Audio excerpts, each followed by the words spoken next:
Glamrock Freddy is our companion throughout FNAF Security Breach. He keeps us safe, usually, and guides us to the end. But after the various endings, where can we see his character go next? That's what we're exploring today. Let's do it. And it's head glitched.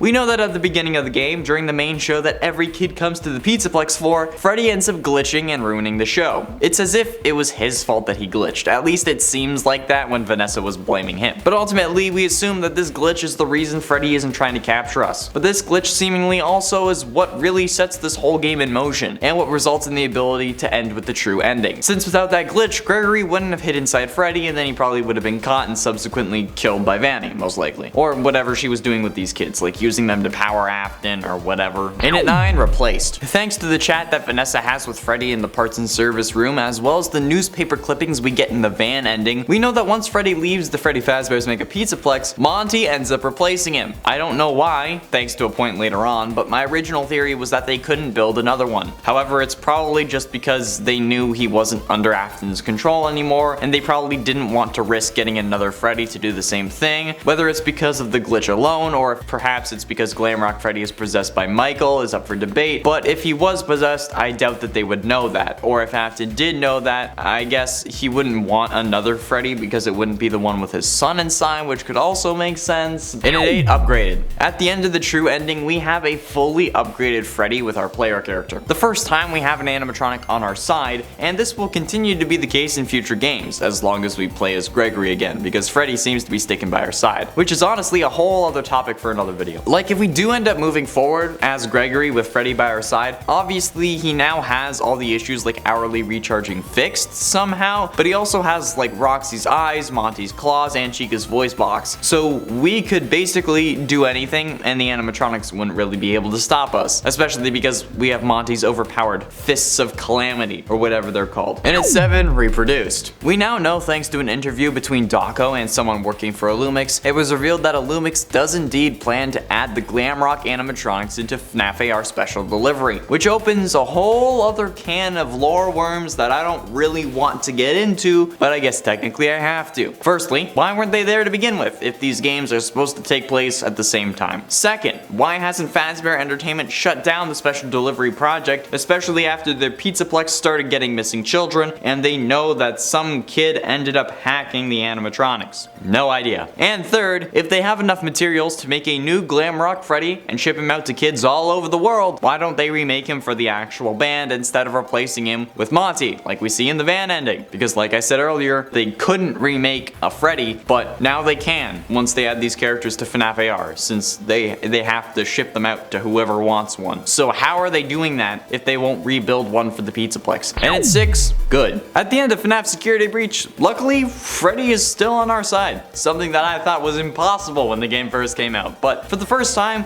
we have an animatronic on our side and still on our side at the end of the game. I said the games could go anywhere now with all the possibilities introduced by such a vague ending, but with an animatronic on our side, the possibilities are even grander than I originally realized. Like, the sheer possibilities, it's astronomical. This could in reality be the start of the end of FNAF. If Glamrock Freddy is set on making sure that nobody ends up vanishing because of Fazbear Entertainment again, bro, I mean, like, imagine Glamrock Freddy like having like a press conference or something, telling people not to go to the Fazbear restaurants. That would be hilarious. Halfway through into number 5, possibly possessed. There's also a theory going around, or at least recently going around, that Freddy Fazbear in this game is actually possessed by the spirit of one Sir Michael Afton, the son of Purple Guy and the older brother to Crying Child, who some also believe is in this game in the form of Gregory. While this would explain the brother-like bond of the two protagonists, this theory isn't 100% confirmed, so for the moment it's just a theory. A game theory. But the possibility of Michael Afton surviving the FNAF 6 fire and going on to possess Glamrock Freddy actually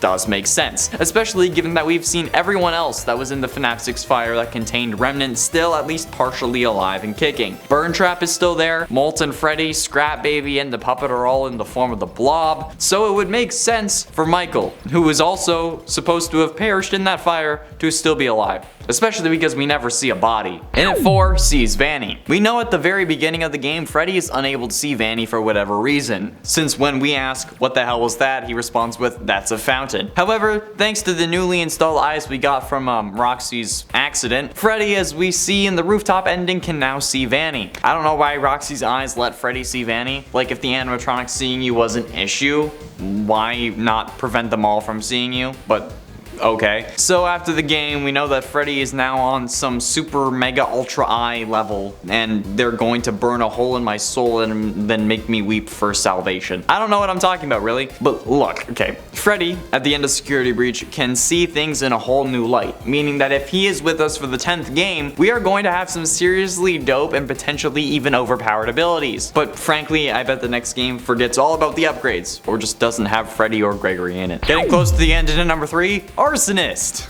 Okay, straight up, Freddy seemed a little too keen on burning down the Pizzaplex, if I'm totally honest. Don't get me wrong, we love a little arson in a video game context, but Freddy was basically looking for any excuse to burn the Pizzaplex down. He goes from, the other animatronics are trying to help you, Gregory, I'm a material girl, to burn baby burn real fast. I don't get why he flips so quickly, but like at this point he still hadn't seen Vanny in the flesh, so like maybe his programming just went berserk, or maybe something else took over, or this could have been William's plan all along. But the biggest possibility is that Freddy has just played too many FNAF games himself and figured that burning the place down would actually destroy everything inside. But ultimately, in at number 2, operational. In the end of Security Breach, Freddy is still operational. Somehow. Again, despite the fact that he should need to recharge every hour. Unless the whole after nearly taking control of Freddy thing fixed his recharging issue, or something similar. Unless they took the van, which was never shown in the ending because, you know, they had to run out of a collapsing cave. I genuinely don't know how Freddy at this point is still operational, so if any of you have any ideas or something, please let me know in the comments, because he shouldn't have been able to make it to that hill. The charger in the basement could not have been that powerful, especially because he has to get in it multiple times during that final battle. I seriously have no idea how that works.